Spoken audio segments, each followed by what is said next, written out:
Advertencia, esto va a dar para largo. No sé cuánto va a durar, pero por fin encontré tiempo, me lo hice para poder hablar de un tema que me preocupa, que es la crisis del fútbol argentino. No me refiero a una cuestión económica, sino a una crisis de representación muy fuerte.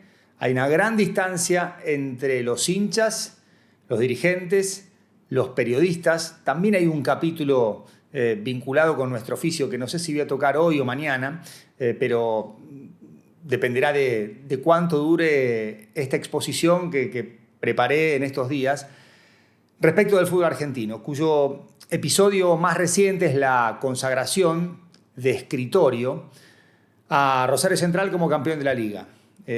Algo desatinado por donde se lo mire, y más allá de que el hincha de Central hoy puede estar contento y hasta puede, como argumento defensivo, decir, pues ustedes no dijeron nada cuando, un recurso que con sentido crítico no funciona, o plantear la cosa de porteños e interior, me parece que no va por ahí. Lo puedo entender desde la mirada termo que cada uno de nosotros tiene en determinado momento. Yo trato de dejarla de lado cada vez más en un contexto donde se impone cada vez más la mirada termo. Pero yo sé que hay muchos hinchas de Central que quizás no lo admitan y no hace falta que lo hagan y ni siquiera lo pido, pero que en conversaciones internas entre ellos dicen, che, boludo, no lo necesitamos. Más allá de tener una estrella, una copa. A ver, vayamos por partes. Primero, se cambian otra vez las reglas en medio de la competencia. No se puede consagrar a un campeón sin haber tenido esto ya preestablecido. Es como si se inventara, no, se inventó un título, se inventó una copa durante la competencia. No es la primera vez que pasa, seguramente no será la última. Por ejemplo, supresión de descensos, ampliación de categorías. Han cambiado las reglas de juego durante la temporada o las temporadas en el último tiempo. Se han cambiado las cosas sin ninguna preocupación, como si hay pista libre para hacerlo. ¿Por qué lo hicieron? Porque pueden, sería la respuesta. Eso para empezar. Segundo, Central no ganó ninguna liga, porque en la liga vos jugás contra todos y, a ver, lo voy a repetir cuantas veces sea necesario, no es un problema ni con Central, ni con Belloso, que ha hecho una formidable gestión, ni con Ángel Di María, que de golpe ve cómo la vuelta primera perdió todo romanticismo, más allá de la conexión que tuvo y tendrá con los hinchas de Central, porque hay como una rebelión del público, un enojo que por supuesto también lo incluye a él como cara visible, no solo porque juega en Central y es uno de los futbolistas más importantes de la historia argentina, sino también por su relación con Claudio Tapia. No es contra Central. Si esto hubiera sido Platense, Mainero, Boca, Paredes, River, Montiel, yo hubiera dicho exactamente lo mismo. No es una cuestión ni identitaria, ni de capital contra interior, nada. Nada, se trata de cambiar las reglas del juego y sobre todo darle un título en plena competencia, creando una copa en pleno desarrollo. O sea, los equipos jugaron sin saber que estaba en juego el título de campeón de liga. Y eso, por supuesto, rompe cualquier convención respecto de los reglamentos. Incluyo a Ariel Holland, a quien quiero mucho, porque además es el primer invitado de la historia de Clank. La primera entrevista es con Ariel. Y tenemos una relación más allá de lo profesional. O sea, no tengo absolutamente nada personal con los protagonistas que se sacaron la foto. Gonzalo Belloso, Carolina Cristinciano, Fatu Brown, que me cae 1000 puntos, Ángel Di María y Ariel Holland. No es con Central. Yo entiendo que alguna estrategia para tratar de defender esto es llevarlo a la cuestión identitaria. No cuenten conmigo, yo no tengo nada que ver con eso. Vuelvo al caso. No se pueden cambiar las reglas en medio de la competencia. No se puede crear una copa durante la competición. Por otro lado, ya quedó instituido que el ganador de la tabla anual o el que saque más puntos, porque ni siquiera es ganador, el que saque más puntos de la tabla anual va a ser campeón de liga. Es también un contrasentido porque en esta competición no jugás contra todos los equipos. Argentina no tiene una liga. Por eso no coincido, y creo que en su interior Gonzalo Belloso tampoco coincide con lo que dijo públicamente, y dijo eso porque debía hacerlo, y hasta lo entiendo desde el lugar que ocupa. No jugás contra todos. La última liga argentina se jugó en 2024 y la ganó Vélez. Una liga de 28 equipos, 27 fechas, donde todos jugaron contra todos una vez, obviamente sin condición de local y visitante, porque no puede jugar 54 partidos, pero por lo menos dentro del panorama de una competición multitudinaria, jugaron todos contra todos y la ganó Vélez. Acá no hay liga. Y que Gonzalo Belloso diga, era hora o estábamos pensando en que el fútbol argentino debía tener una liga, es mentira. Porque para tener una liga tenemos que jugar todos contra todos. Y eso no existe. Son 2 torneos, apertura, clausura, en formato de copa, porque no es que el que saca más puntos en el apertura es campeón, no. No, el que saca más puntos se clasifica para la instancia de octavos, que se juega a partido único, antes sin prórroga, ahora con suplementario. También hubo un cambio de reglas durante la misma temporada, menor. Creo que le agrega un poco de tiempo para que el favorito imponga, si está bien ese día, su lógica y que no sea todo tan abrupto. Es un formato que a mí no me gusta. Es curioso, pero el apertura o el clausura tienen, en lo que es el registro de estadísticas, estadígrafo, título de liga y la Copa de la Liga no, y el formato era el mismo. Fase de grupos, más larga por supuesto que la Copa del Mundo, pero fase de grupos al fin, clasificatoria, del 1 al 8 pasan, juegan cruzados, octavos, cuartos, semifinal, partido único y se consagra campeón. No tiene una liga. Y darle a Central el título de liga en plena competencia, lo hemos dicho, inventando una competición que antes no existía, porque por lo menos en 2026 el ganador de la tabla acumulada ya habrá sabido que es campeón de liga. De todas formas, incluido ya en el reglamento, no tiene sentido, porque no juegan todos contra todos. Bueno, ya hemos hablado del cambio de reglas en plena competencia, de lo que no tiene sentido y es considerar una tabla anual como liga, la forma. La AFA dice, se sometió a votación por unanimidad, se dio este resultado. Estudiantes dice, no hubo ninguna votación. Pablo Tobillino, que reacciona otra vez con virulencia, con agresividad, además con un recurso que los que usamos Twitter nos damos cuenta, esto de restringir los comentarios. Sí, te podés montar al tweet y comentarlo, pero restringir los comentarios, bardear como bardea y después restringir los comentarios, bueno, también algo dice no de la persona, porque no lo conozco personalmente, pero sí del estilo que ha elegido para expresarse en el debate público de alta intensidad que propone Twitter. Y no es la primera vez que lo hace. Hablando de sir, tratándolo de inglés a Verón. Y después la intervención de Matías Mariotto, el presidente de Banfield, dándole la razón a la AFA, diciendo que no había o que no hubo ninguna observación. Claro, pero no se votó. Se propuso, o mejor dicho, se impuso y nadie dijo nada. Ahora, que nadie haya dicho nada no significa que se haya votado.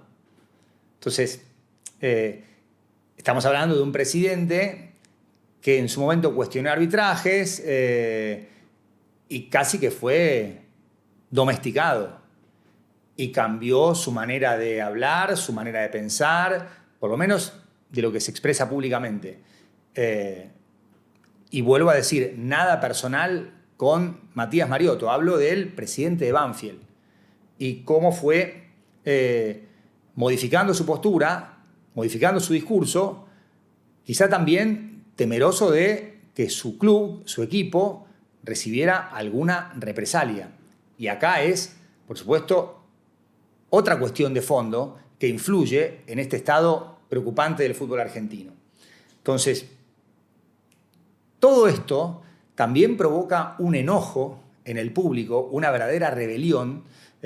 Siempre recomiendo el libro de Martín Gurri, escrito en 2014, profético, porque ni siquiera había llegado Donald Trump a la presidencia. Gurri habla de un público empoderado, enojado, muy enojado, que expresa todo el tiempo su bronca, su enojo, su insatisfacción, que desafía a las autoridades preestablecidas, que cuestiona la autoridad del periodismo, que no se siente representada ni por los políticos, ni por el periodismo, ni por los empresarios. Y, por supuesto, hoy tiene muchos medios para expresar esa bronca. El jueves, Hernán Iglesias Silla, en su newsletter Partes del Aire, que forma parte del Combo Seúl, arrancó todo un texto cuyo título es Streamers contra el Chiqui Tapia, antes de esta consagración de escritorio de Rosario Central, con un párrafo que me parece interesante y que quiero compartir con ustedes. Se empieza a ver algo de rebeldía contra la lamentable gestión del fútbol argentino de Chiqui Tapia. No viene de los clubes, vaya uno a saber bajo qué extorsión, ni el periodismo deportivo, temeroso, dócil o acostumbrado, salvo excepciones a una AFA que castiga el disenso con ferocidad. Tampoco viene del gobierno, que arrancó con una ofensiva muy fuerte contra Tapia, pero después firmó una tregua y lleva un año sin abrir la boca. Yo acá pongo un asterisco. Quizás el gobierno esté esperando el próximo Mundial. Tengo la sensación de que el Mundial puede llegar a ser algo importante en este punto. Vuelvo al texto. Sorpresivamente, el principal vehículo de los hinchas contra el formato disparatado de los torneos, los arbitrajes cada vez más sospechosos y el estilo mafioso y autoritario de Tapia y Tobillino son las redes sociales y sobre todo un puñado de streamers jóvenes con millones de seguidores, lengua afilada y nada para perder. Y menciona a amigos como Davo Ceneice, Lautaro del Campo, La Cobra, Bauletti y hasta incluso menciona a Agustín Musu, de quien vamos a hablar en un ratito, porque hizo un informe muy interesante respecto de la conexión Deportivo Madryn a través de la familia Sastre y Claudio Tapia. Todos por encima de los 100.000 seguidores, que usan un lenguaje similar y tienen un diagnóstico igual de lapidario.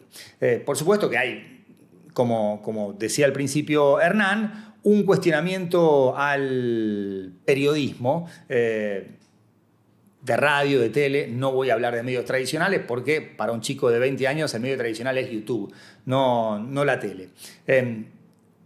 De eso tengo muchas ganas de hablar, no sé si ahora, porque si no voy a perder el hilo de lo que preparé respecto del fútbol argentino, tomando esto, pero también con algunas otras cosas que quizás valga la pena aportar en este debate, partiendo de una coincidencia con Hernán. Hablamos de la rebelión del público. El hincha está muy, muy enojado, pero muy, muy caliente. Yo no sé en qué puede terminar esto, sinceramente. Veo una escalada de provocación, reacción, violencia, que no sé dónde puede llegar, porque además, dentro del enojo, de la furia, hay dos ejes: las formas y el fondo. De las formas no voy a hablar porque sería hoy desviar el foco. Hablo del fondo, lo que ha pasado con esta consagración burocrática de Rosario Central, que tiene que ver con el fondo, Barraca Central, Madryn, los torneos, el formato, la dinámica, el cambio de reglas, y todo eso produce una distancia, una falta de representación que al hincha lo enoja, lo pone furioso y hoy tiene muchos medios para expresar esa furia, esa bronca. Ya hemos tocado el tema central, Rosario Central. Lo que ha pasado con Barracas Central Huracán, el arbitraje de Gariano, el final con Kudelka muy enojado y Gariano invitándolo a hablar, vamos a hablar y te voy a romper todo, con decisiones del VAR donde evidentemente buscaron hormigas y no elefantes, donde no respetaron el concepto de error claro y obvio y encontraron manos que en mi opinión y en la mayoritaria no eran sancionables de ninguna forma, frente a un Barracas que necesitaba sumar un punto para blindarse y tener prácticamente cerrada su clasificación a la Copa Sudamericana 2026. Tiene también la chance de la Libertadores, como los otros 15 equipos que van a jugar octavo de final a partir de este fin de semana. Y logró ese objetivo con el empate 1-1. Y esto, por supuesto, también tiene episodios anteriores de situaciones polémicas que siempre se zanjan a favor. La proporción es 10-1. No todas son clamorosas, evidentes, hay finitas. El tema es que si siempre la finita cae para ese lado, por supuesto que el hincha despierto, que tiene también un foco o una propensión a crear conspiraciones muy alta, pero claro, cuando los hechos alimentan esa teoría conspirativa, por supuesto que la refuerza y se hace mucho más fácil creer en eso. Además, la situación de Barracas Central también genera irritación porque no es un club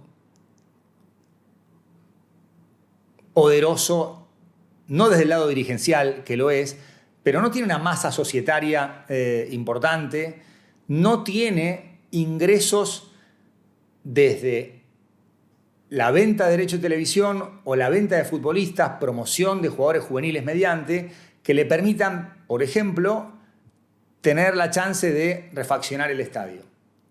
No lo hay. No tiene presencia internacional, o sea, no recibe ingresos que permitan entender o justificar las obras de infraestructura. Y está claro que el poder está directamente vinculado con la influencia del presidente de AFA, Claudio Tapia, cuyo hijo es presidente de Barracas Central, y otro, Iván, juega en la primera. Entonces todo eso va generando mucha bronca. Sí, pero che, en las divididas casi siempre a favor. Cuando tienen que por lo menos empatar le dan 2 penales. Arregla la cancha, presenta mejoras, no tiene una masa societaria que le permita generar ingresos. Los derechos de televisión no hacen diferencia para ninguno de los 30 equipos. Y tampoco vende jugadores, ¿cómo hace? Si a esto le agregamos todo lo que pasa en los partidos, bueno, eso genera una indignación y también el reclamo de, che, hablen, digan. Creo que hay espacios y momentos. A mí, por ejemplo, me toca comentar partidos. Yo en un partido de fútbol, mientras se juega, no voy a estar hablando de esta situación porque sería faltarle el respeto al partido y a los televidentes que están viendo ese partido y quieren, digamos, una cobertura sobre ese juego. Después, por supuesto, hay espacios, programas, hoy cada vez más, donde evidentemente se nota una mayor distancia, valga la frase, en los medios más cercanos al fútbol. Los medios más cercanos, los que transmitimos los partidos, hay programas. Ahí quizás se habla menos que en otros lugares donde hay mayor distancia con el fútbol, no tienen los derechos, a veces hasta no van a la cancha, con lo que eso implica en términos de decir algo que a alguien no le guste, que te puteen, que te llamen por teléfono, que te manden mensajes, algo para lo cual obviamente hay que estar acostumbrado y curtirse, porque forma parte de esto, nos guste o no nos guste, pero es verdad que cuanto más cercano estás, más difícil es. En mi caso, tengo este espacio, lamentablemente este año no tengo tanto tiempo como para dedicárselo. Me hice el espacio, aproveché un feriado para poder hablar de esto y explayarme libremente. Mauricio Cabrera, a quien no conozco, tiene un newsletter muy, muy interesante sobre medios, observatorio de industria, noticias, pero también hace reflexiones muy, muy profundas. Y habla de lo que hoy pasa con el periodismo, no solo en el fútbol, sino en la política. Les voy a leer una parte porque está buenísimo lo que dice. Al final arranqué hoy, tengo más, lo pueden ver en días sucesivos, es un long play. Tengo acá para tomar agua, no traje toalla porque sé que voy a transpirar porque las luces me están ya pegando, pero puse aire acondicionado. Me preparé, no toda la vida, pero me preparé para esta reacción. Dice Mauricio Cabrera, aplica para lo soft y para lo hard, para el deporte y para la política, para el entretenimiento y para la relación con el gobierno. En México y en Latinoamérica, a los periodistas que cuestionan a sus propios gobiernos se les condena, en el mejor de los casos, a ser perseguidos en escenarios oficiales y a perder el empleo en medios tradicionales. En el peor, cuando se trata de advertir el contubernio entre el gobierno y el narcotráfico, a pagarlo con la muerte. Esto, por supuesto, quizá no tenga tanta identificación con la Argentina, pero voy a la parte del deporte. Para el deporte y el entretenimiento, las consecuencias son menos significativas, pero no por ello dejan de ser dolorosas. El periodista deportivo o es complaciente con aquellos a los que cubre o se le cierran las puertas. Y tiene razón. Y tiene razón. Pasa eso. Obviamente que depende de cada persona, de cada carrera. Yo tengo 36 años de oficio y estoy grabando esto porque creo que puedo hacerlo y debo hacerlo. Como que sentí la necesidad de hacerlo. Me parece muy, muy interesante esto. El periodista deportivo o es complaciente con aquellos a los que cubre o se le cierran las puertas. El buddy journalism, el periodismo de amigos, es la nueva realidad. El periodista de entretenimiento o elogia o no le llegan las invitaciones a eventos ni las exclusivas. Tiene otros ejemplos con relación a el espectáculo, al entretenimiento, no sé, casos que yo no conocía, como por ejemplo el nacimiento de un hijo de Rihanna y A$AP Rocky. El periodismo está cada vez más comprometido. Necesita del acceso directo a quienes mueven el mundo. Pero estos o hablan con sus amigos o se comunican desde sus redes sociales. Los medios, en esa postura crítica que para muchos es más bien oportunista, no solo no atinan a tener esas exclusivas. En ocasiones, porque así funcionan las redes sociales, comunidades enteras se encargan de lanzarse contra ellos. Ocurre en la política, tanto con personas reales como con ejércitos de bots. Ocurre en el deporte, donde los más fieles a un equipo o un futbolista no permiten discusión alguna. Y ocurre en el entretenimiento, donde todo o es color de rosa o eres un marginado que no merece coexistir en dicho ecosistema. La opción está en los extremos. O se es de confrontación y se acepta que las puertas estarán cerradas, o sos un incondicional que aún a costa de tus creencias defenderás a tu amigo por encima de todas las cosas. El buddy journalism está aquí. Es muy, muy interesante el newsletter, lo escribió el 11 de enero, lo pueden buscar. Mauricio Cabrera es el encargado de hacer este correo. Y para mí tiene mucho que ver con lo que está pasando hoy. Y por supuesto la reacción del público que dice, hey, pero vos no estás viendo esto, ¿no lo vas a decir? A ver, yo trabajo en TNT Sports.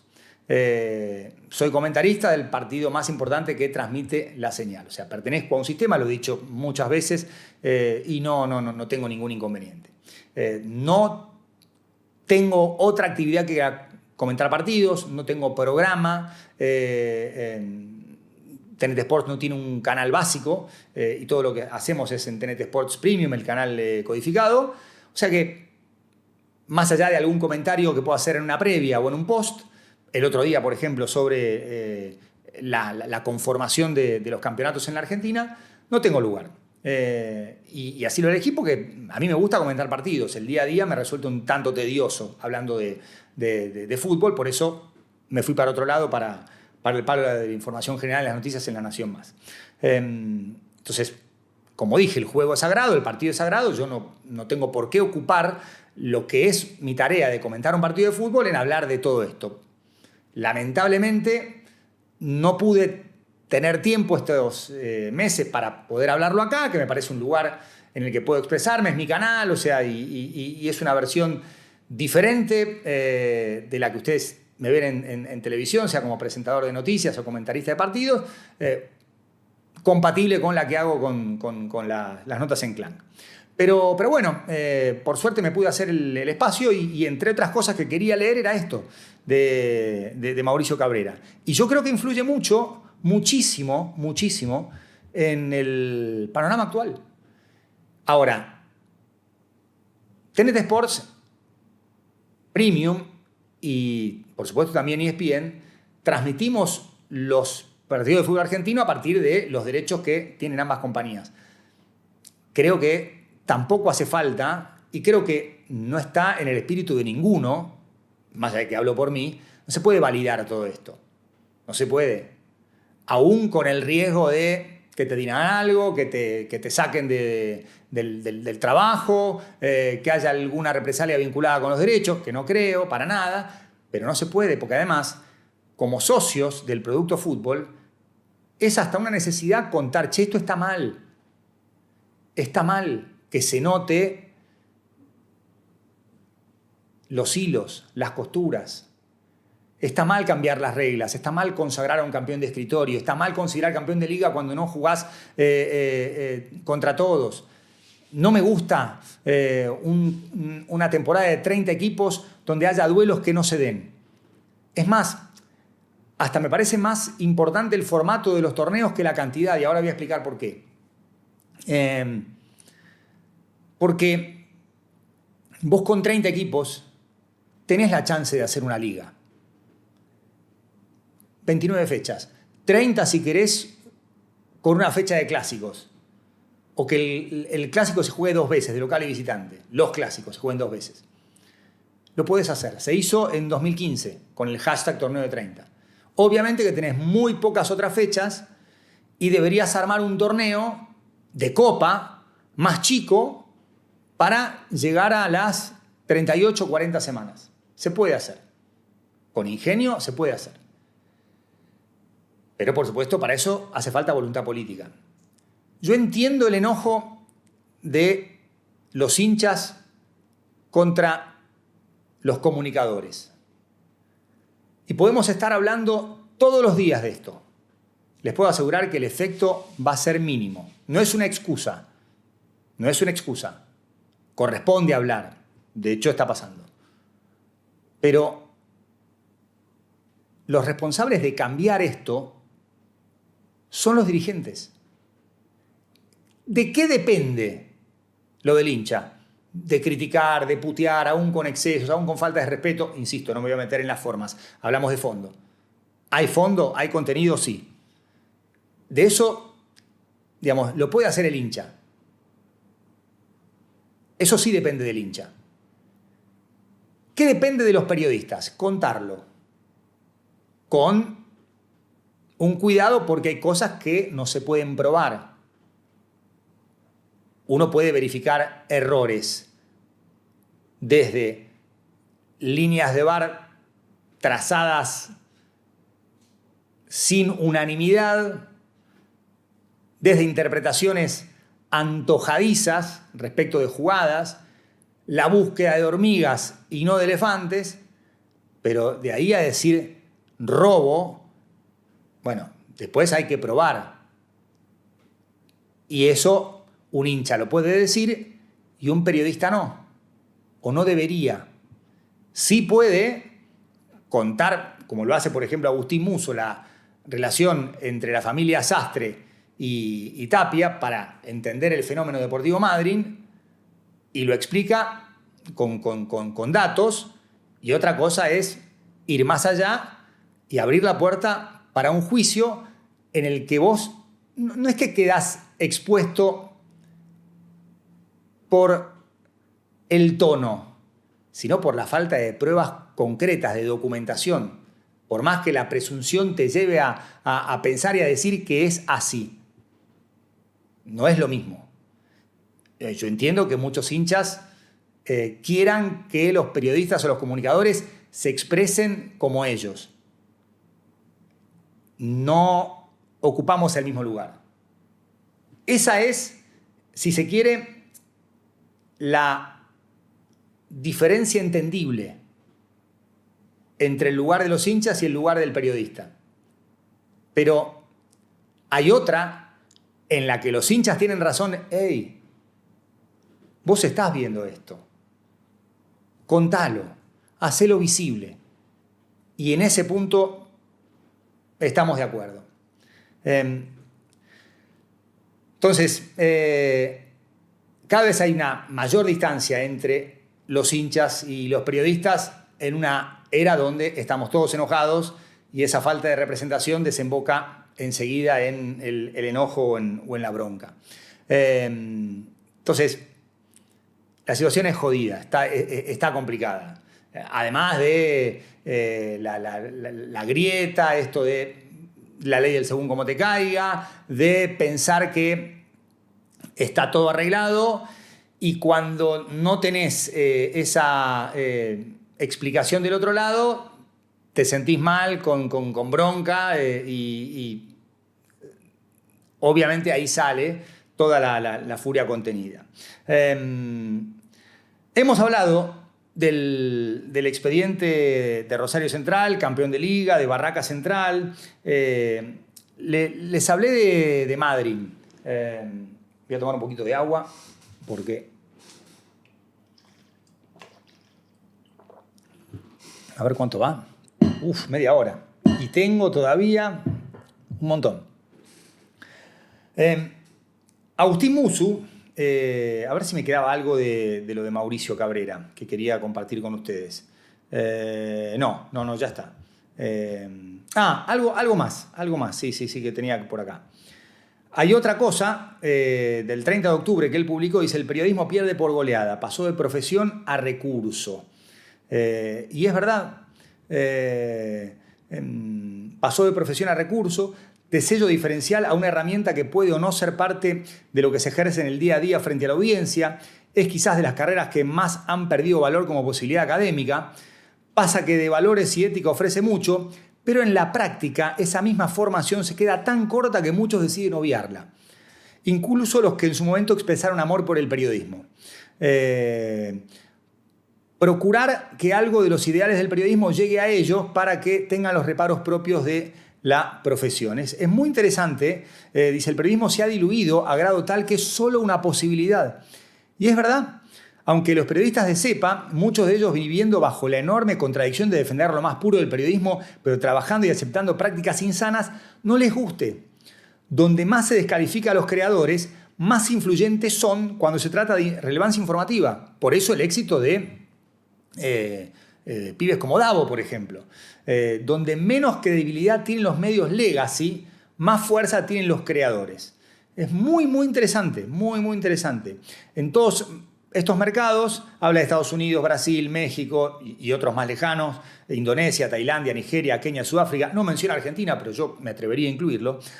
En todos esos mercados los creadores gozan de una popularidad que opaca tanto a las organizaciones de medios como a los periodistas tradicionales. Es muy piola el newsletter de Mauricio Cabrera. Y ahora sí, ya cerré esa parte.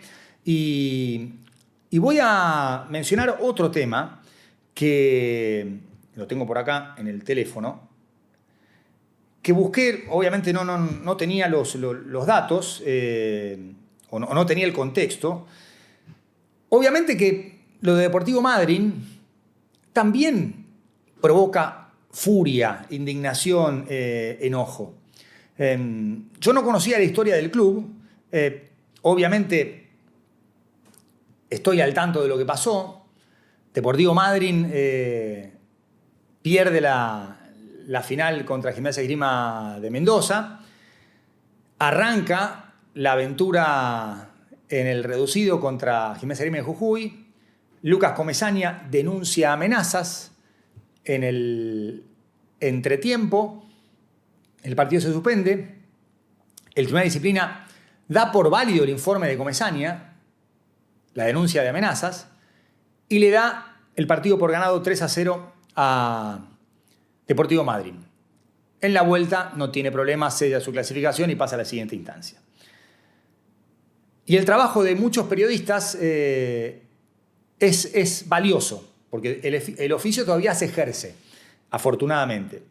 Pablo Lamédica, hace poco, periodista de Teis Sports, es el primero en publicar que según la Fiscalía de Jujuy, Lucas Comesaña no recibió amenazas.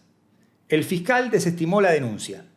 La denuncia fue archivada y la justicia consideró que no hubo ni delito ni amenazas comprobadas.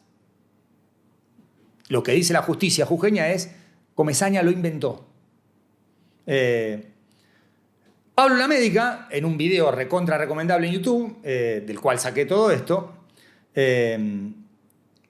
cita la resolución del fiscal Diego Funes y dice que la acusación del árbitro carece de sustento, que no se pudo probar ninguna amenaza ni contra Comesaña ni contra toda la terna arbitral, que la seguridad siempre estuvo garantizada, el partido se podía seguir jugando. Y lo increíble es que la fiscalía sí da por probado un episodio que lo involucra a Comesaña, que le habría dicho a un alcanzapelotas boliviano de mierda. Y esto queda asentado en el expediente.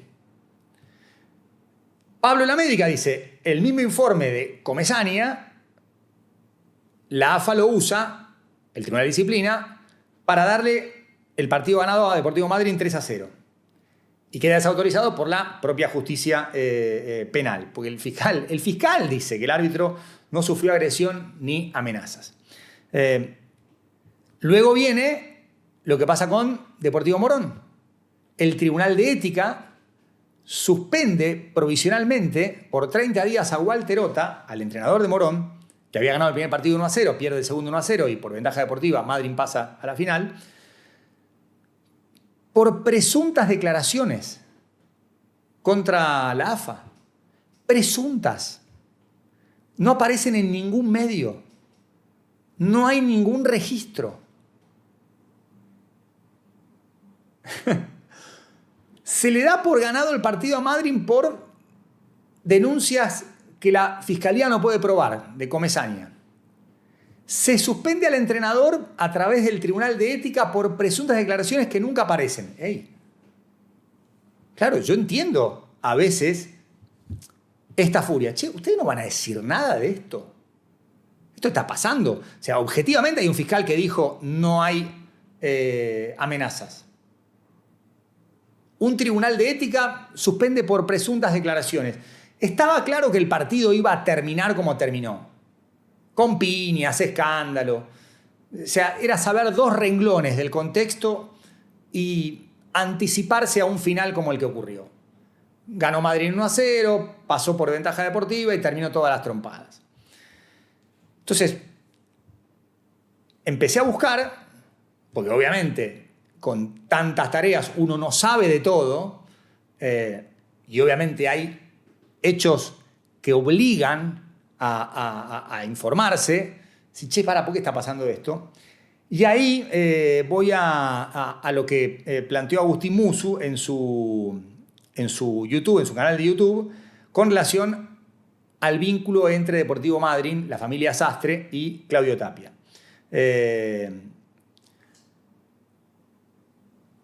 Yo no conocía la historia de Deportivo Madryn y la influencia de la familia Sastre. Ricardo Sastre es el presidente de Madryn, es un dirigente muy fuerte en Chubut, fue intendente, vicegobernador, tiene un hermano mellizo, Gustavo, que también condujo el club, y se lo menciona a Deportivo Madryn, esto lo explica muy bien Agustín Musu, como el equipo del poder. Sastre ha hablado públicamente de su vínculo con Tapia, hubo un acto por los 100 años del club, lo agradeció, lo llamó amigo. Hay una nota, una frase que se viraliza en Noticias Argentinas, una agencia de noticias, donde admite, obviamente se nos hace más fácil con Tapia y Tobillino, porque Madryn tiene mucha participación y mucha representatividad en la estructura de AFA. En el medio, en la serie alterada por el 0-3 vía escritorio del Tribunal de Disciplina por las supuestas amenazas revisidas por Comesaña, un penal muy claro que no le dan a Gimnasia de Grima de Jujuy, una expulsión bastante controvertida. Además, las transmisiones, los tiros de cámara, la calidad de imagen, los horarios, los días, también forman parte del combo.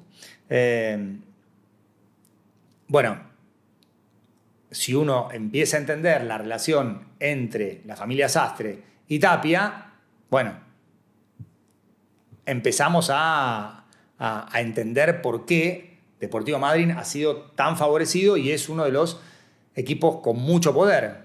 De hecho, su estadio, con capacidad para 8.000 personas, fue inspeccionado y habilitado para algunos partidos de las selecciones argentinas. Obviamente no la mayor, la absoluta, pero sí formativas y también, ¿por qué no, la selección femenina? O sea, hay un vínculo importante.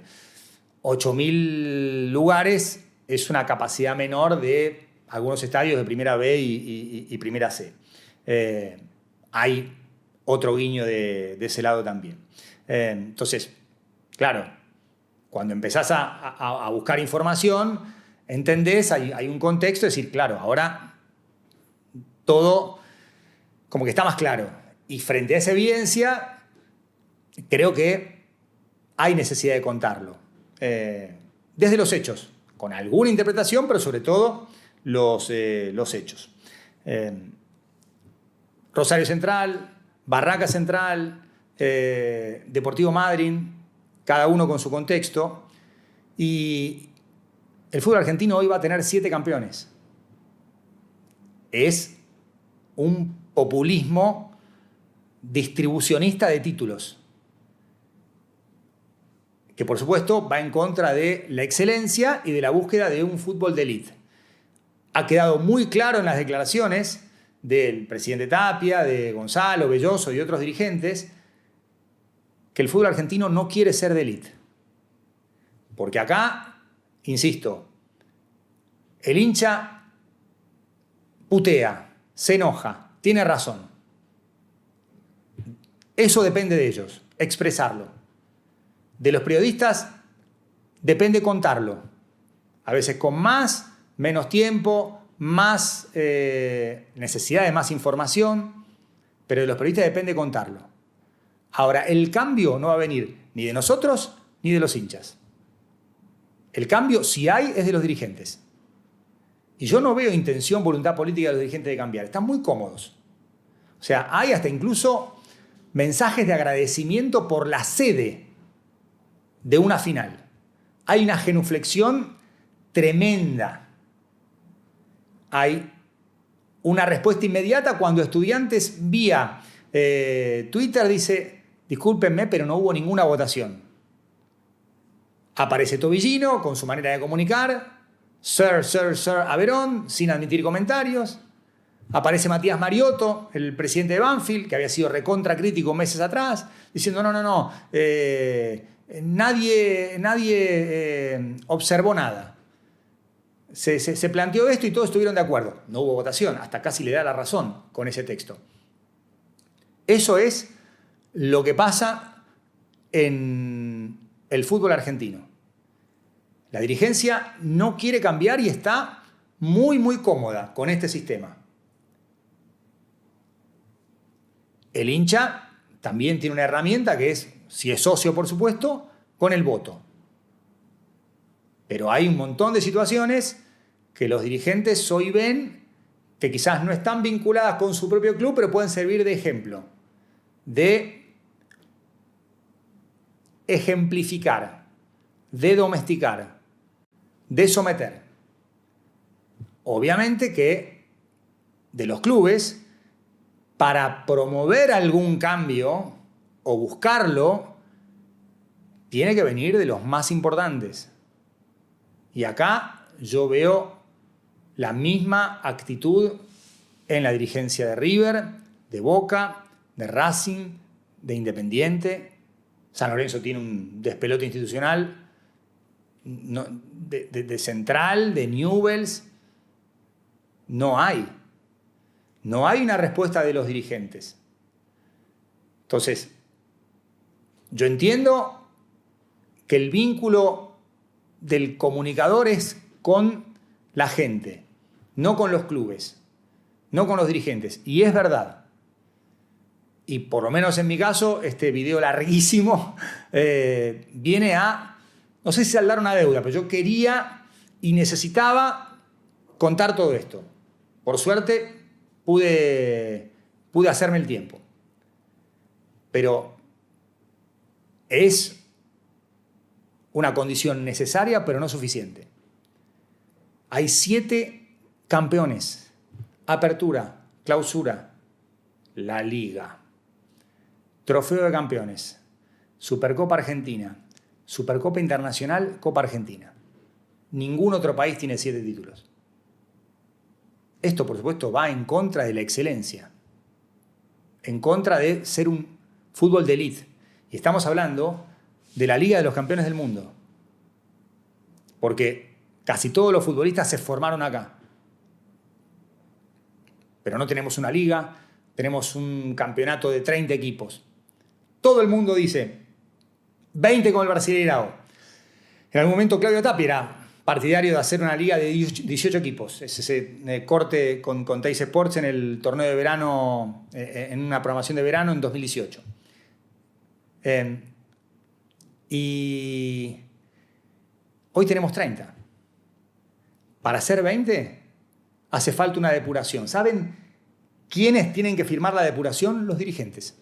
¿Lo van a hacer? No. Y acá hay algo que también los hinchas pueden mirar para adentro.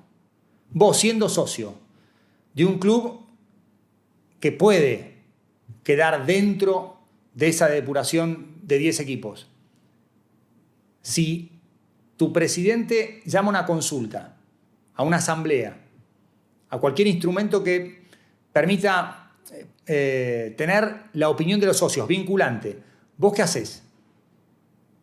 Decís, no, por un fútbol mejor, que haya una depuración de 30 a 20, aunque nos toque descender.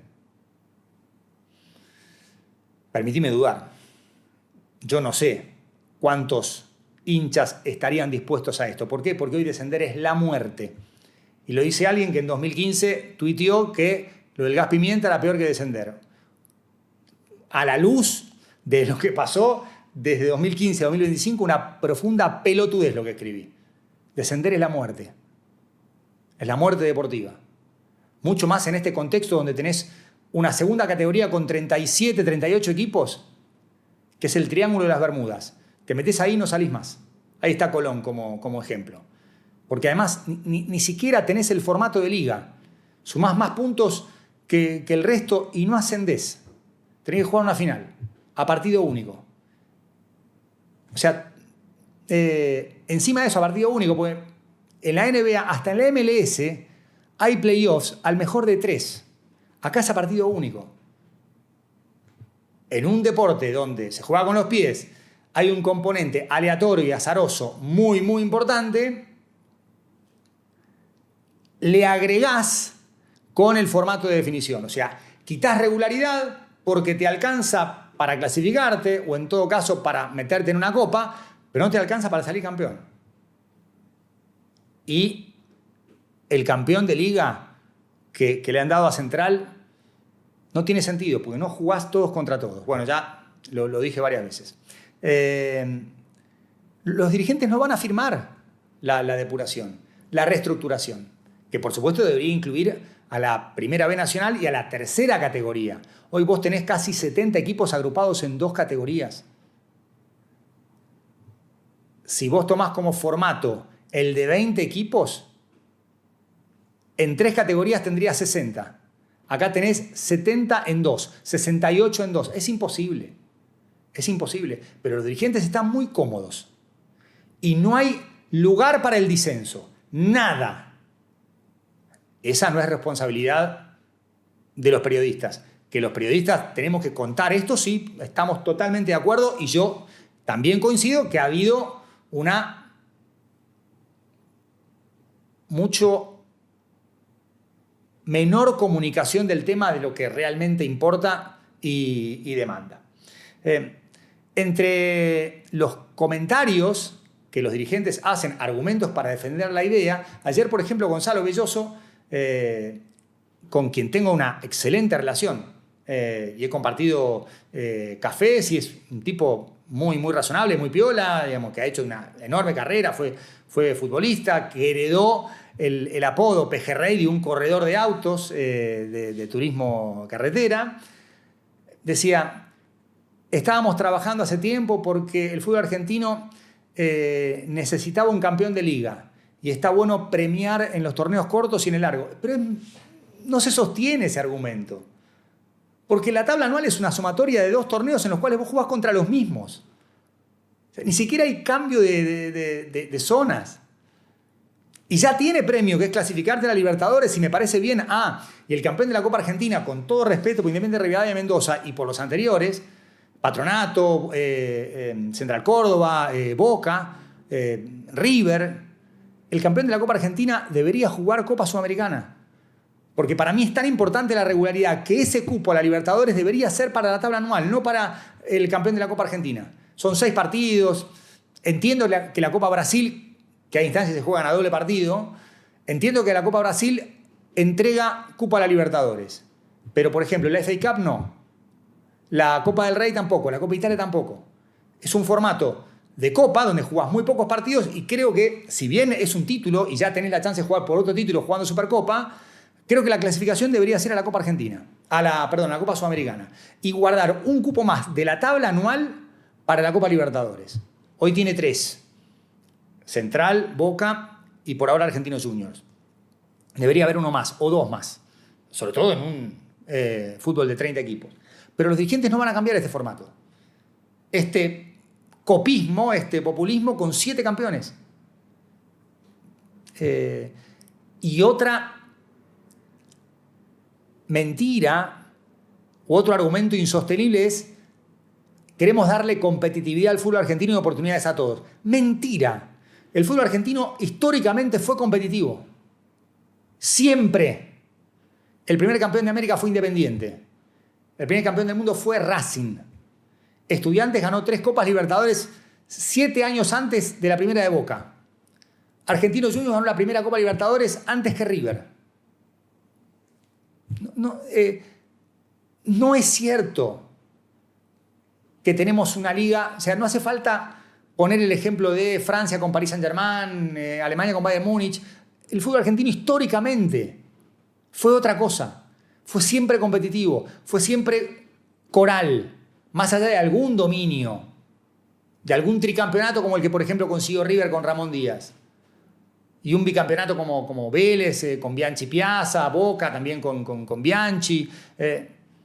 Es cierto que en las últimas ligas largas hubo superioridad de Boca, que ganó 3, River ganó 2, Racing ganó 1, pero la última la ganó Vélez. Y en los torneos Apertura y Clausura, después de Fútbol para Todos, o en la era Fútbol para Todos, ganó Banfield, ganó Argentinos Juniors, ganó Arsenal. Comparar la situación de Grondona con la de el propio Tapia es un argumento que no le sirve al presidente de AFA. Porque yo viví las 2 etapas y en una había mucho más margen para el disenso, mucha más elegancia para hacer las cosas. Y siendo Grondona presidente de la AFA, descendió Independiente. Más allá de la situación que en ese momento atravesaba Grondona con el club, estaba Javier Cantero, pero no se pueden comparar. Es cierto que es otra era, hay redes sociales, hay un montón de otras cosas que... Hay una rebelión del público, pero no se pueden comparar de ninguna manera. Y viví las dos etapas.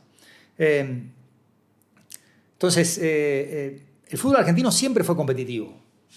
Siempre. Lo que hoy es más parejo, porque hay más equipos, hay menos talento, hay menos elite, en todo nivel, ¿eh? Periodismo, entrenadores, jugadores, dirigentes. O sea, obviamente que a mayor cantidad baja la calidad. Baja la calidad de las transmisiones, de los partidos, sí. Y hay como un consenso de que está bien, nosotros vamos por otro lado.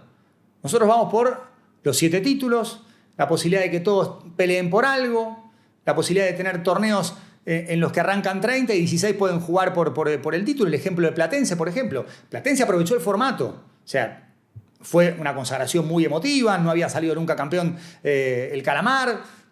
Tengo amigos hinchas de Platense y fueron a Santiago del Estero a ver la final. O sea, no va por Platense. Pero Platense terminó 13º en la tabla anual.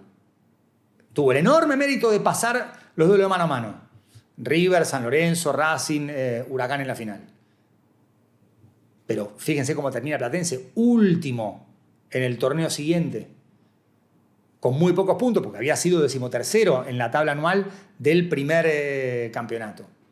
Bueno, ese es el fútbol argentino, ese es el formato. Y yo creo también que las empresas que transmiten los partidos y los que trabajamos ahí, no siempre, no a toda hora, porque cada uno hace lo que puede, y hoy hay un montón de espacios para poder expresarlo, porque soy el mismo que va el domingo a la cancha de Boca para Boca Talleres. O sea, tenemos hasta la necesidad de decir esto. Está mal.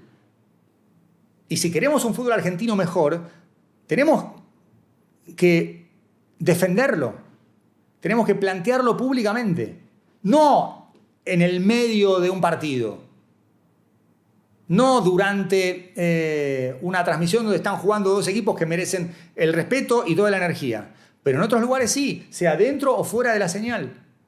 En mi caso, digamos, estoy acá porque mi vínculo, del cual estoy feliz y orgulloso con TNT Sports, está en las transmisiones. Y además porque después de 36 años de carrera, digo, bueno, qué sé yo, me parece que tengo hasta la obligación de plantearlo. Y yo creo que debe ser tomado de la mejor manera, no como un intento de estabilización, de golpe institucional, porque sí, la respuesta para desviar el foco siempre aparece. O sea, del lado porteño interior, del lado vos querés que saquen al presidente de AFA. De ninguna forma, tengo una relación cordial, correcta, buena con el presidente de AFA. He compartido entrevistas, he laburado para AFA Play, con notas que hicimos en 2019, 2020. Digamos, tengo gran relación con Leandro Petersen, que es el director comercial. La AFA ha hecho un laburo impresionante en términos de sponsor, patrocinio, generación de ingresos para la AFA. No de ahora, no con la Copa del Mundo, que es el último tema que me voy a referir. Ya me acerco a la hora.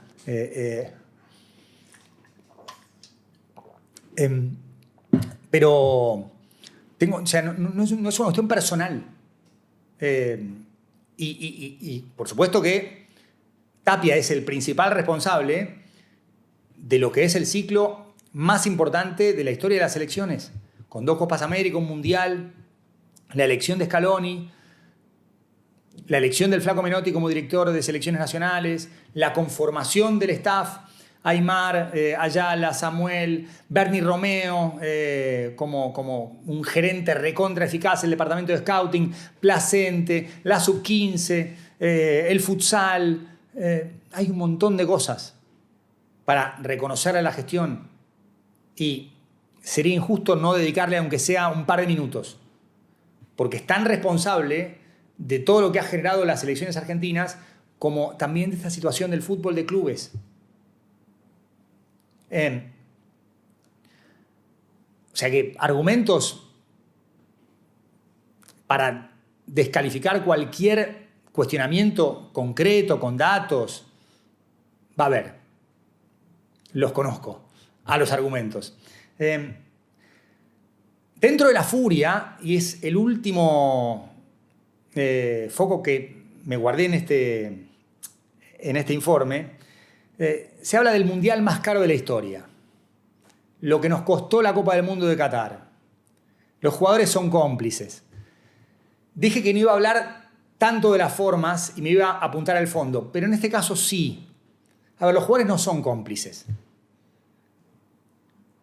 Que empiecen a estar incómodos, seguramente, porque los futbolistas leen, ven, escuchan, postean, ven las respuestas, algunos con más interés, otros con menos interés, y ya empiezan a sentir esa parte de la rebelión del público.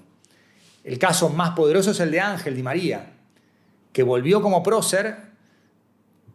Yo creo que la parte de los penales la paso por alto porque no vi ninguna cosa escandalosa ahí. Algunos estoy de acuerdo, otros no, pero no va por ahí. En mi opinión, ha demostrado que sigue siendo uno de los mejores jugadores del fútbol argentino. Es uno de los mejores futbolistas de la historia de nuestro país. En el seleccionado está en el top 5 por todo lo que hizo. Pero él sabe también que todo lo que ha pasado en el tramo final con la Copa Campeón de Liga 2025 le juega en contra. Y ya no por interpretaciones exageradas. No, acá hay una situación que genera indignación en el público. Después, insisto, la puteada, la agresión, eso más tiene que ver con las formas. Pero se habla del mundial más caro de la historia. No, hay muchas cosas que pasaron antes del mundial. Todas, las más importantes. Y voy a hacer una corta historia con lo que ha sido la presidencia de Claudio Tapia. Antes, les quiero decir que en el deporte la clave es la conexión entre los jugadores, con el juego, con la idea. En tu casa también, por eso necesitas una conexión que nunca se corta. Y Plan es fibra óptica pura de punta a punta, internet para los que saben. Claudio Tapia llega a ser presidente de la AFA en 2017. Antes había sido la punta de lanza de la gestión de Luis Segura para completar el mandato de Grondona. Fue muy importante para frenar el ascenso de Marcelo Tinelli. Se van a cumplir 10 años del 38 a 38, el 9 de diciembre. O en diciembre se van a cumplir 10 años del célebre 38 a 38. Tapia fue el que dijo, por ejemplo, que Tinelli no podía ser presidente de la AFA, textual, no puede ser presidente de la AFA un señor que corta polleras en televisión. Fue muy importante la tarea de Tapia. Finalmente, esa elección se anula. Se crea la llamada Comisión Normalizadora a cargo de Armando Pérez, designado por Mauricio Macri.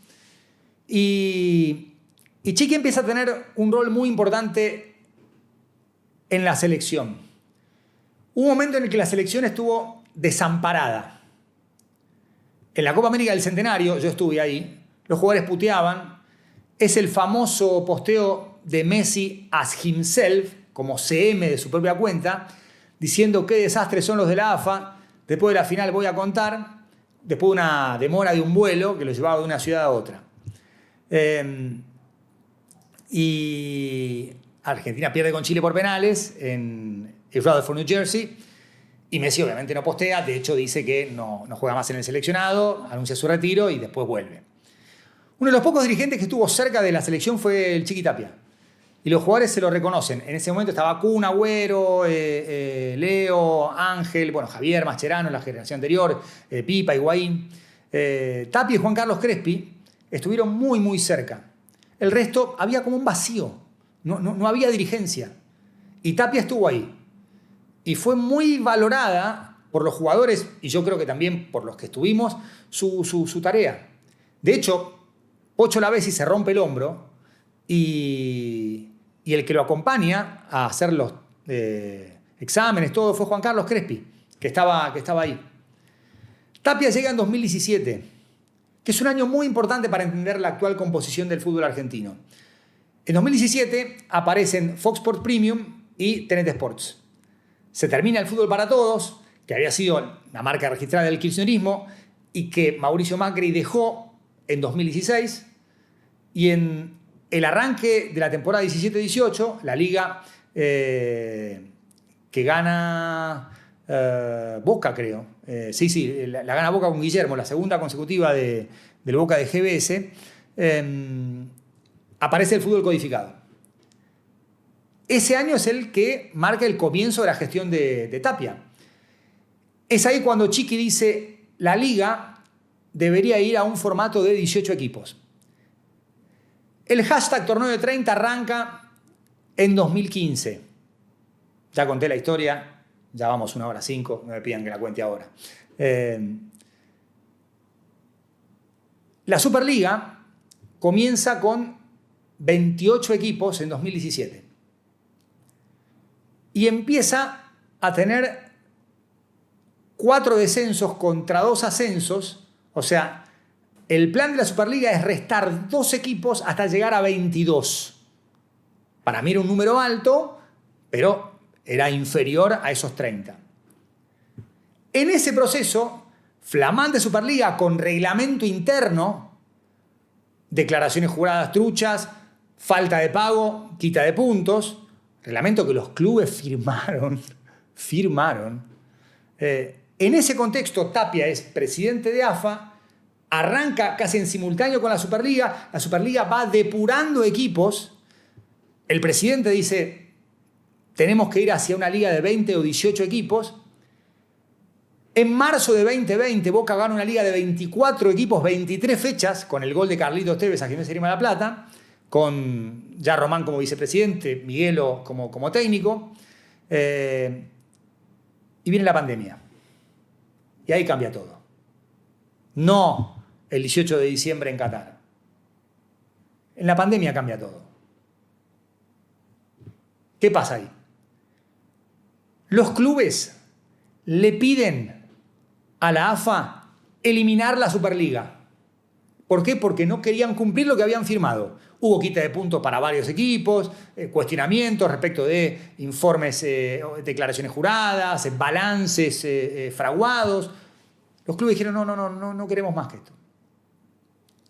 Se elimina la Superliga. De hecho, la Copa de la Superliga dura una fecha, luego viene la pandemia y la siguiente competencia se llama la Copa Maradona. En el medio muere Diego en noviembre de 2020, se van a cumplir 5 años. Pero ahí cambia radicalmente.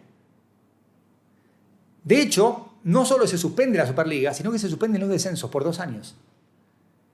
Para desdramatizar, para alimentar el largo plazo, para promover juveniles, bla, bla, bla. Se suspendieron los descensos. Aquella reducción que iba de 24 a 22 termina siendo una ampliación de 24 a 28, sin Superliga. Ahí cambia todo, ahí cambia el vínculo de Tapia con los clubes. Lo que se ve hoy no se gesta el 19 de diciembre, se gesta antes. De hecho, el mismo 2020, Chiqui Tapia hace una asamblea por Zoom para proclamarse presidente para el ciclo 2017-2021. Perdón, 2021-2025. O sea, en 2020 hace una elección vía Zoom para ser reelecto en un ciclo que empezaba al año siguiente. Lo observa la Inspección General de Justicia, está por declarar la nulidad. Era un problema para Claudio Tapia, ya presidente Alberto Fernández, con el que no tuvo buen feeling Chiqui, jamás, y gana la Copa América, el seleccionado argentino, con el gol de Ángel en Río de Janeiro, en el Maracaná. Ese triunfo del seleccionado, para entender lo que hoy es el ecosistema de los clubes, es más importante que la Copa del Mundo. La IGJ no se expide. De hecho, hoy la AFA tiene jurisdicción en provincia, no en capital, porque la sede es el predio que la AFA posee en Ezeiza.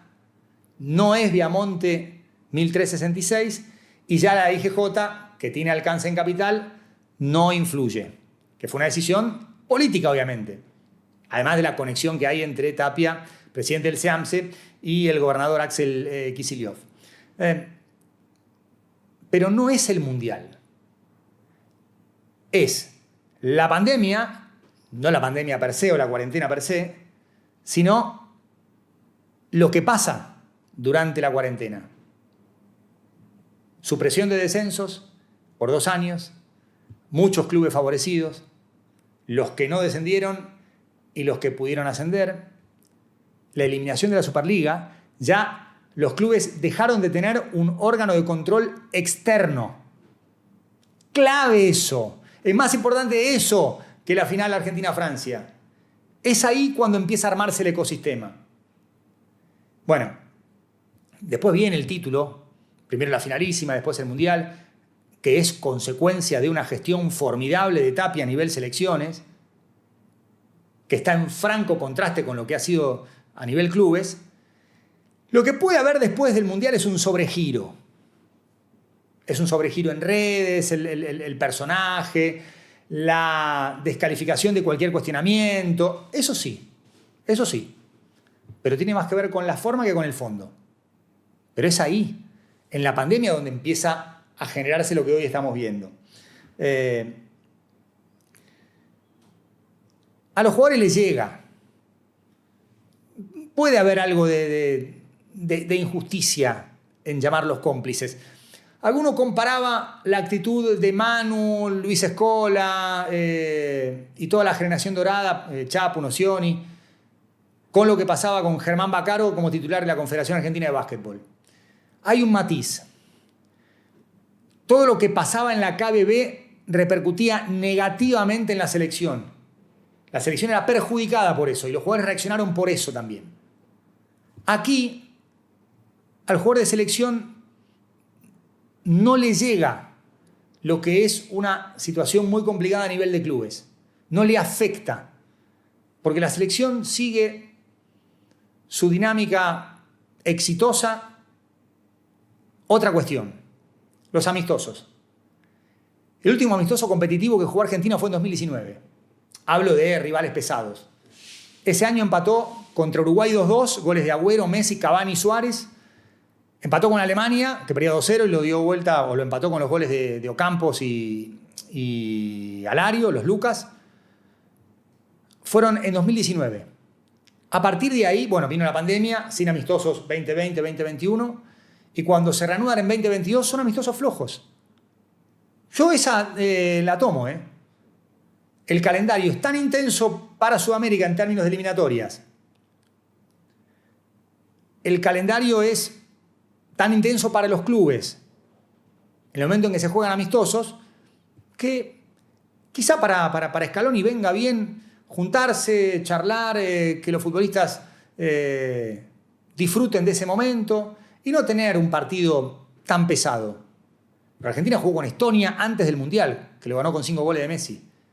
El último partido previo fue 5-0 con Emiratos Árabes, en el camino a Qatar. No fue después de la Copa del Mundo. ¿Hay amistosos recaudatorios? Sí. Panamá, Curazao, bueno, los dos van a jugar el Mundial ahora. Sí, hay amistosos. Angola, sobre todo los que demandan viajes y un desgaste. Sí, hay amistosos recaudatorios. Me parece que obviamente que en la indignación entra todo, pero no es el principal punto de crítica. Porque, insisto, también puede ser una política razonable de, che, vienen cargadísimos todo el año en clubes. La competencia en América es intensa. Tenés una eliminatoria de 18 partidos, hasta ahora. Copa América con un formato irregular, en el sentido de que se jugó en 2019, 2021 y 2024. O sea, no tenés duración. Una se jugó, hay una que se jugó 2 años después de la anterior, y la Copa América con integrante de CONCACAF, la que gana Argentina en Estados Unidos con el gol de Lautaro Martínez, se jugó 3 años después. Entonces hay competencia permanente entre la selección en Sudamérica y los clubes. Lo entiendo. Pero tampoco es una práctica post-Qatar 2022. No me voy a poner en tono la T y la M en Nene Scaloneta, que también generó una incorporación de aficionados al fútbol que no son futboleros. Y a veces creo que el discurso de AFA, el mensaje del presidente posando con Messi de Paul, tiene mucho más que ver con ese aficionado que se acercó al fútbol en modo performance, hay que estar, FOMO, no me puedo perder lo que genera el fútbol, va para ese lado y va en contra del futbolero. Bueno, a ver, voy a revisar todo esto. Lo último, para regresar al tema campeonatos y ya libero. 1 hora 15, un montón. Podría haber hecho esto en vivo, pero mejor así grabado, así no me olvidaba de nada. No sé cuánta gente va a llegar a este lugar, pero se lo agradezco desde ya.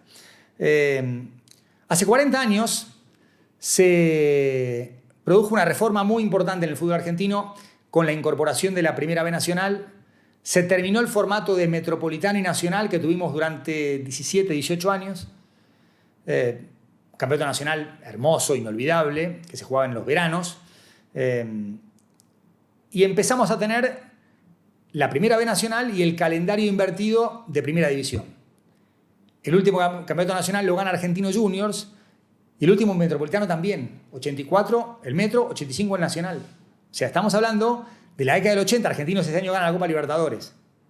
Ni Boca, ni River, ni Racing, ni Independiente, argentinos. Y antes había sido campeón Ferro, había sido campeón Ferro contra Quilmes, una final del campeonato nacional. Sí, Boca, River, Estudiantes con Bilardo, con Manera, Metropolitano y Nacional. O sea, hay Independiente. La década del 80, la mejor para mí de la historia del fútbol argentino, tiene este hito que es la reforma. Con el final de lo que conocíamos antes como Primera B, mucho más metropolitana, mucho más AMBA, con la incorporación de muchos equipos del interior, una reforma pero fundamental para entender el fútbol argentino. O sea, el fútbol argentino siempre fue competitivo, como contaba, por eso Central Córdoba va y gana en el Maracaná. Porque está en el ADN nuestro, no hace falta crear un torneo en el que haya 30 equipos para que todos tengan la chance de salir campeón. No vas a tener jamás una liga con 5 títulos consecutivos de un club. Nunca. Porque el fútbol argentino es competitivo por naturaleza.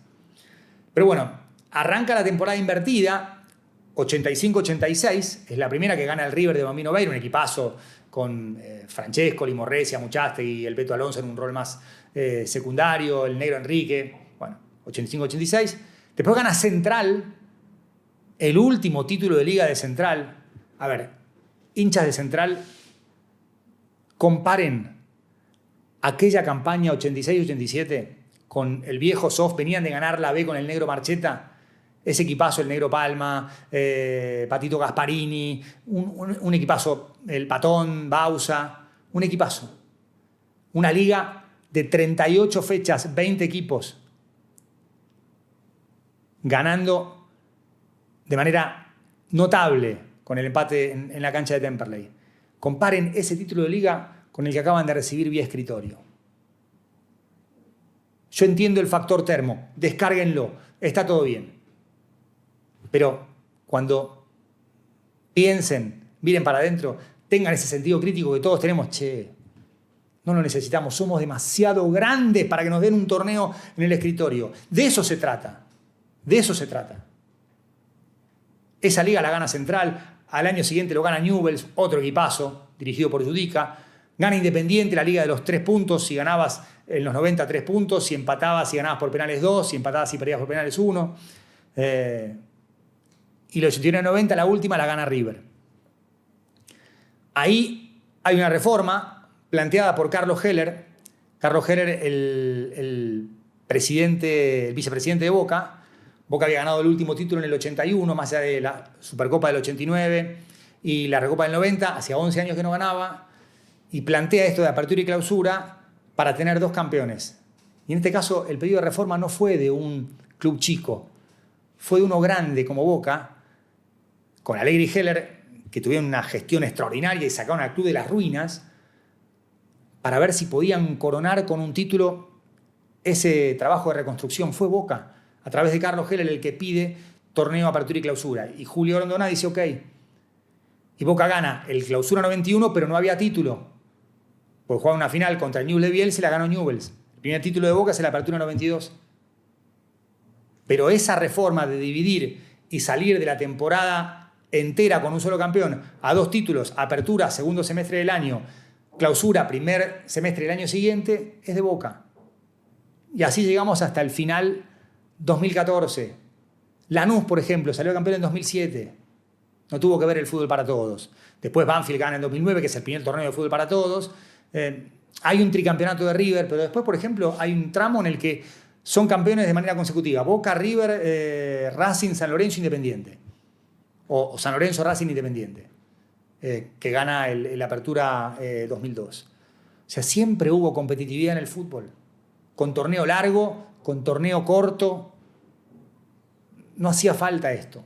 No hacía falta, por lo menos, no es un argumento sostenible el de la competitividad. La competitividad forma parte del ADN del fútbol argentino. Bueno, quería cerrar con esto de los torneos y los 40 años que se cumplen de la reforma. Voy a cerrar con lo que planteaba Hernán Iglesias, que lo tengo por aquí, con relación a la rebelión del público. Porque a mí me preocupa porque puede escalar todavía más. La gente está muy enojada, está muy indignada. Desde la AFA también se alimenta con algunas decisiones esa bronca, ese odio, esa furia, que a veces, por supuesto, se lleva puesto al periodismo por no decir las cosas. Hernán en el newsletter dice algo que vale la pena. Este es un punto central. Los periodistas políticos se la pasan criticando a los políticos, pero los periodistas deportivos casi nunca critican a la dirigencia de la AFA. Los streamers lo tienen claro y no son especialmente duros con sus colegas más experimentados. A otros los amenazan con echarlos de ESPN, de Teis Sports. ¿A mí qué me van a hacer?, se preguntó Davo. ¿No puedo decir que estoy en contra de Tapia? Los ladrinos de Tobillino pueden asustar a aquellos cuyo futuro depende de un sueldo o un penal mal cobrado, pero no a quienes dependen de su público y el dinero de plataformas como Kik o YouTube. ¿Es cierto esto? Tan cierto como lo que planteaba de Mauricio Cabrera de lo que es hoy la situación de los periodistas. Si recién están arrancando acá, unos minutos para atrás hablo de esto, de la relación de los periodistas que trabajan en medios con derechos, por ejemplo. Por eso me parece importante el rol que están cumpliendo los streamers, única válvula de escape, hoy para la frustración de los hinchas, sobre todo los más jóvenes. Esto es importante porque quienes sostienen a Tapia en su cargo son los clubes y ya no hay clubes rebeldes. Lo más importante acá, para cambiar las cosas, es la postura de los dirigentes de los clubes, más allá de lo que digamos nosotros y de lo que expresen en las redes los hinchas. Y dice, este clima de miedo, silencio y aprietes es bastante triste en sí mismo, sobre todo para los que queremos un fútbol lógico con 20 equipos y un torneo como la gente más profesional que pueda competir mejor y sea más transparente. Empieza a manchar a la selección, que venía más o menos a salvo, habla del partido en Angola. Jamás Scaloni y los referentes del equipo plantearon la necesidad de prepararse para el Mundial contra equipos más competitivos. Bueno, acá ya expliqué mi argumento. Creo que no hace falta, que el amistoso no es una referencia a un parámetro contundente, pero hubo jugadores que levantaron la voz. Por ejemplo, Emiliano Martínez fue en un momento áspero. Dice, la segunda foto, la segunda es la foto de la supuesta cábala de Messi y de Paul con Chiqui Tapia antes de cada partido, que empieza a aparecer más complicidad que superstición. Y le reclama que cuestionen los amistosos, una cuestión deportiva, o que no ayuden a blanquear la imagen de Tapia en un momento en el que empiezan a aparecer voces disonantes. ¿Es optimista? Hernán en el tramo final dice no, Tapia y Tobillino tienen más poder que nunca. Los dirigentes, la selección, el gobierno y la mayoría de los periodistas o tienen miedo o simplemente no les interesa desafiarlos. Y el final apunta a ese libro que realmente es una referencia y lo recomiendo todos los días. Estamos en manos entonces de los hinchas y sus representantes más nuevos e inorgánicos, los streamers, únicas voces hoy con el coraje para decir en público lo que todos piensan en privado. Una verdadera rebelión del público que florezcan mil. Este es el panorama hoy. Han pasado demasiadas cosas. Por suerte tuve tiempo, 1 hora 25 para hablar. Repito, no sé cuántos habrán empezado y llegado al final. Les agradezco. No sé cuándo podré volver a tener este tiempo, pero bueno, me quise explayar sobre todo a mi manera, con la mayor cantidad de datos, contexto, buscando referencia, también citando a personas en las cuales abrevé para llegar a este informe un poco largo.